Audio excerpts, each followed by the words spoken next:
Yeah, well, Angie is uploading the slides. Yep. Well, this is a joint presentation between Angie and myself. And again, thank you for having us.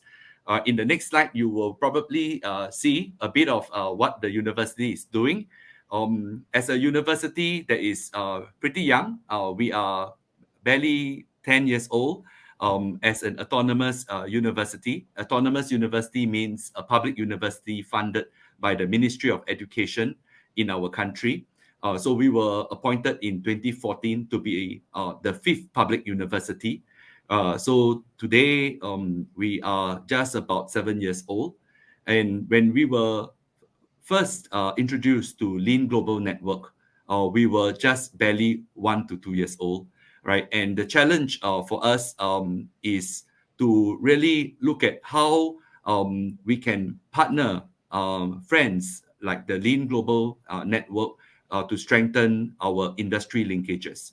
So here we provide a bridge, right, to link industry and our university. And I see this bridge as what we call applied learning or collaboration with strong partnerships with industry, like this current one with the Lean Global Network. In the next slide, you will see that partnerships are not new to us. We work with other reputable universities, but we are not just limited by working with the university. We work with networks, alliances, and in this case, we see this as an opportunity to work with LGN to reach out to over 30 countries that you already have, right? So we find this to be very flexible, and it quickly brings a young university to the global world, right? In the following slide, you will see our journey. Earlier, I heard John Shook mention about knowing us in 2016. So there has been so much our journey thus far. 7 years come and go very quickly, and I invited Angelina to join us because she is literally the product of the LGN partnership, right? She joined us slightly after 2016, right? And she's been tutelaged generously by a number of coaches, and especially Denise, whom we have actually come up with quite a number of projects with the Australian Institute. And the key part is to highlight that while we are doing projects all over the years, we have managed to record and document these projects to form the what we call the Learning Enterprise book in 2019. And if you would like to have a copy of this book, we will be happy to extend this to you complimentarily.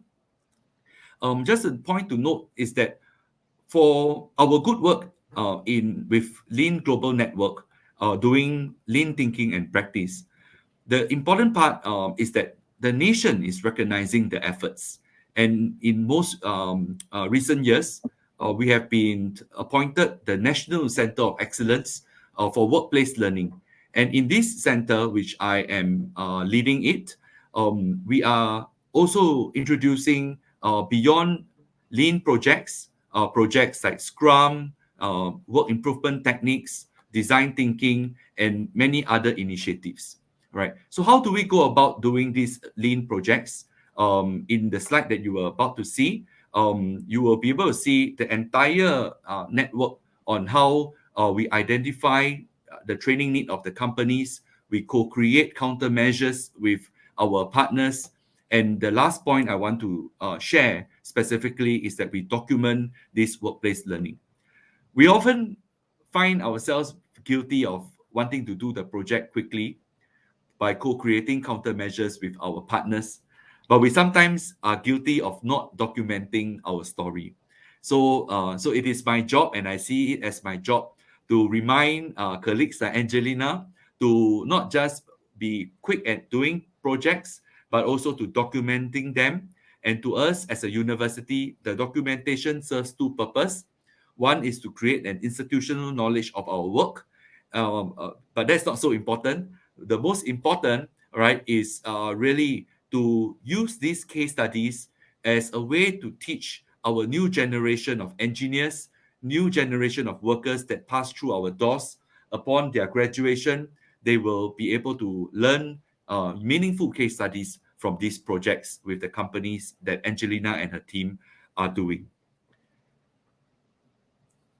In the following slide, you will probably see a bit of what we are doing with companies, colleagues like Denise, Jiku, Oreo, Renee, and many others would not find this unfamiliar.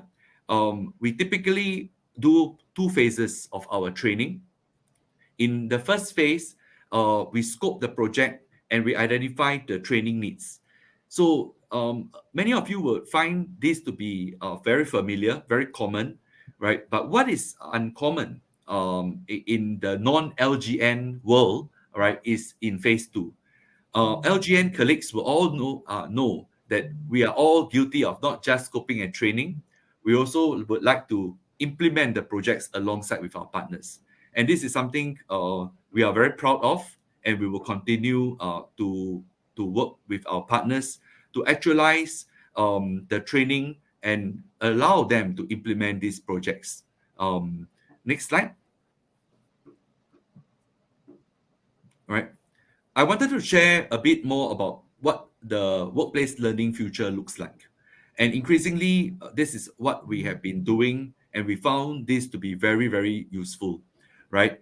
In SIT, our university, we call it SIT in short, we don't just knock at every company to do the work, right? What we hope to do increasingly, right, is to focus on what we call anchor companies.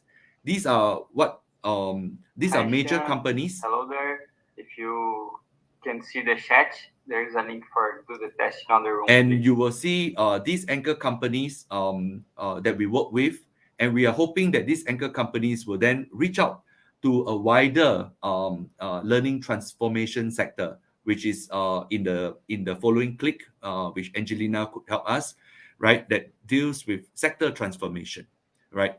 To better explain to you how we do it, and I thought this would be something members or audience could think through as a strategy, how you can help to reach out to your strategic partners as well, is to look at the next diagram in the following slide, where we work with a anchor company, and in this case, a real company. Continue to click on, and we scope the projects and strengthen these anchor companies. So once this organization is transformed, we ask the organization to reach out to the other companies that they have been business relationship with. So companies, they are never alone.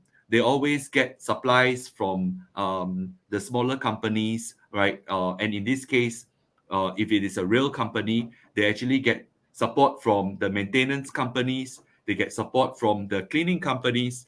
They got support from the business services companies. So the logos that you see in the gray oval, right, are the subsidiary support companies that don't belong to SMRT, but SMRT works with them very closely.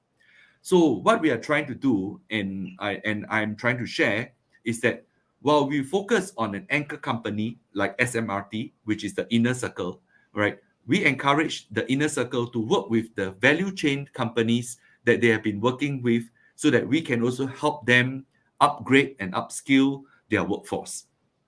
Here with this model, we thought this is going to be an easier and more seamless way, right, to sustain our partnerships with companies, right?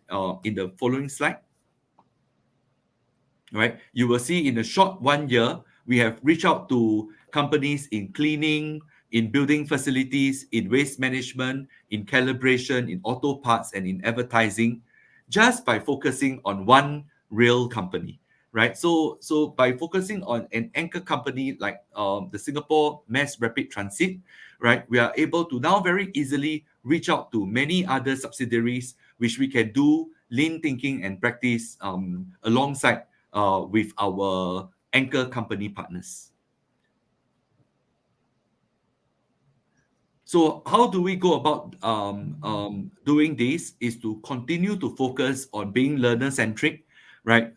Bringing value to our collaborators, right? and really telling the collaborators and the learners to make this workplace learning effective, there must be two things, right? There must be minds on and hands on, right? The commitment by the company is important, and it remains very much the anchor and the key to our success, right? Once we get the companies to be minds on, we need to get everybody to do it together. So the dirty work is not just done at the stakeholders, at the ground level. The dirty work is done at every level, right? So that's important in achieving a successful model of workplace learning, which I thought would be quite useful to share this with the audience. Angie, next slide. You may want to share some of the key projects of how we can articulate this with real case studies, and then we can take questions thereafter. Angie, please. Yeah.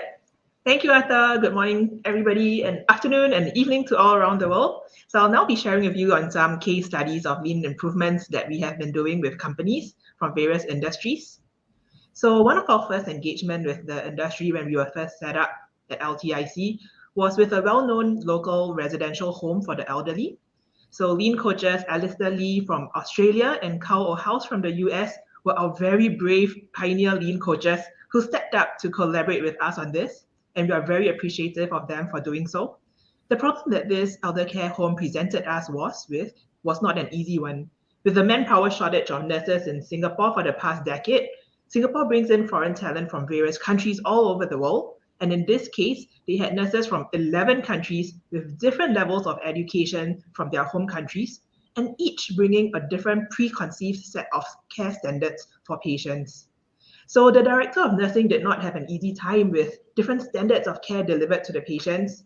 And when nurses of different countries had to work together as a team to handle the patients, conflicts and lapses in care may occur due to these variation in practices. So the objectives for this project was to standardize the service standards among the nurses through the three starting points of these three processes: medication management, patient showering, and patient transfers. Through ground engagement, the staff quickly realized that it wasn't about whose practice was the best, but it was coming up with the best standard practice of the organization to deliver the best care for their patients. Through the job instructions methodology, simple, effective, and structured instructions were developed, and to further reinforce the learning, application, and sustainability at the workplace, pictorial posters like you see here were developed and placed at the wards for nurses to have a quick and easy visual reference as they carry out their daily work with the patients.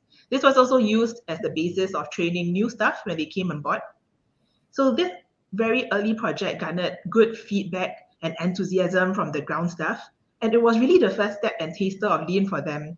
So we had good news that a year later, the organization decided to embark on lean transformation and invited us back to work with the other business units that they had, such as the home care services, the daycare, and other nursing homes too.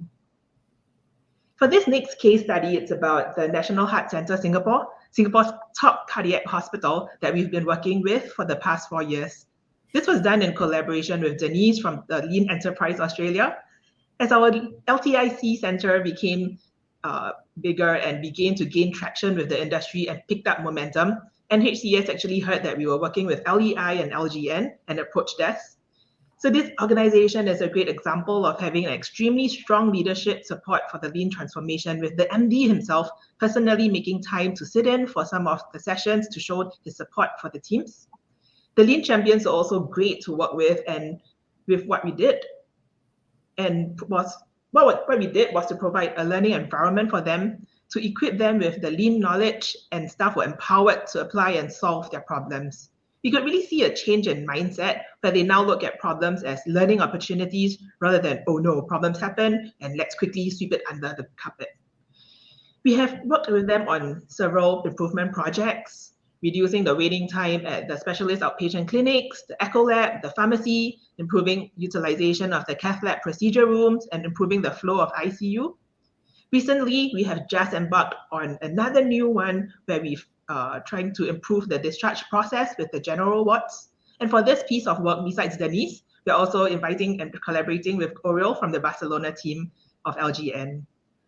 I want to share with you one specific case study from the Heart Center, and this was the daily flow management that the Echo team had introduced to the lab. Initially, a problem that they were facing was that because all scans were performed behind closed doors, they had difficulty knowing the statuses of patients and where they were up to each day against their plan.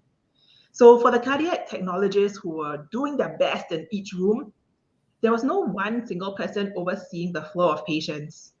So checks on statuses was only done upon triggers from patients who were tired of waiting for their turn. The staff would then physically enter the multiple scan rooms to check if everything was going according to plan and see where things were going up to, and hurry things along or help out if they needed to. So to counter this, they introduced a flow manager to monitor the progress of scans in each room, to see if any help was needed, and also to keep a lookout for the waiting times of patients in the queue. Problems were flagged out more immediately rather than being allowed to snowball, thus patient flow was facilitated better. And instead of going in and out of the rooms, interrupting the current scans to check on things, visuals were implemented all through the lab. On each door, right where you see John Shook is standing, they had a system to indicate the progress of the scans. And just by one look, the flow manager would be able to discern if there's an issue with the current scan, or if that particular room was running behind time, or if help was needed. So this corresponds to the visual board that you see on the right? So this visual board was used during their 5-minute morning huddle where they did a reflection of yesterday's operations and discussed the expectations of the day. And at any one point of time, the manager of the lab could just come in and know, is there any problem? Are we behind schedule? Is everything okay? So the results were fantastic, and it even took the team by surprise when they realized there was a 50% reduction in patient waiting time. There was better visibility of the scans in the room, better visibility of the cardiac technologists who needed extra support. And with increased staff engagement too, teamwork was boosted among the staff, and they could actually have a proper lunch break. So for those who don't know Singapore, Denise used to laugh at us about this, but lunch breaks are really important to us in Singapore because, well, a hungry man is an angry man, right?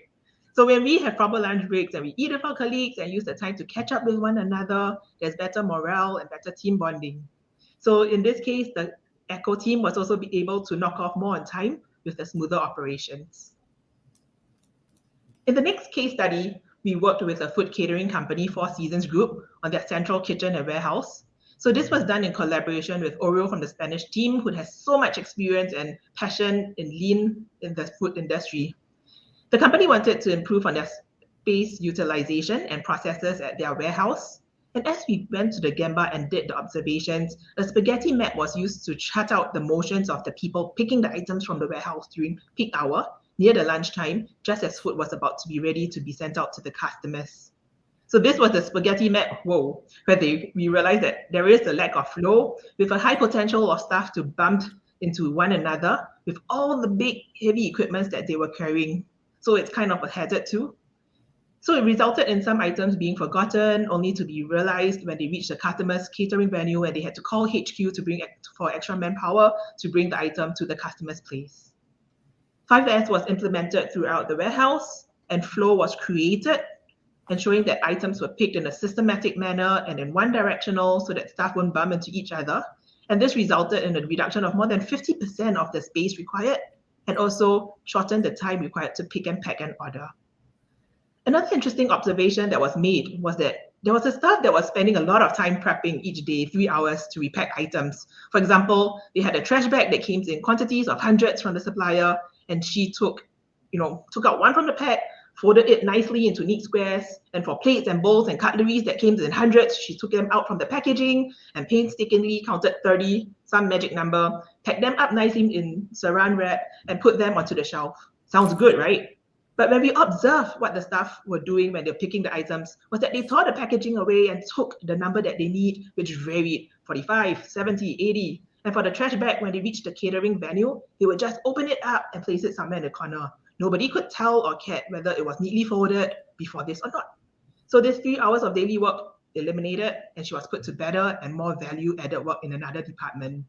One thing that we really learned from this was that, routines and processes are often passed down from old staff to new staff. So we blame the process, not the people, but it's always in hindsight that these processes seem shocking and one might question why we are doing it. But to the staff, that was how they were taught. And it was just the way they were doing things for the past years. And to them, that's normal. It was really encouraging that after the program ended with us, the Lean champions from this company started to share more about Lean to other colleagues and also did a small training session with them. Due to time constraint, I won't share the next one, but due to COVID, when COVID hit the world, travel came to a standstill and it resulted in LGN coaches not being able to fly to Singapore to collaborate on these projects. We also had to quickly step up in order to continue meeting the demands of Lean programs from companies. So we started delivering also to Lean training and projects to the companies out there. So besides assisting companies on their Lean transformation, we as a university also aims to impart Lean thinking to our students. And as faculty gets trained in Lean, they in turn teach Lean to our students. And our Lean Center supports them in terms of lectures, tutorials, coaching sessions, and assessments for the students. These are the various undergrad programs that now have a module in Lean thinking within. And it's not just theory. As Arthur shared, we are an applied learning university, and the students actually do get to do hands-on problem solving with external companies during their 7th to 9-month work attachment with them.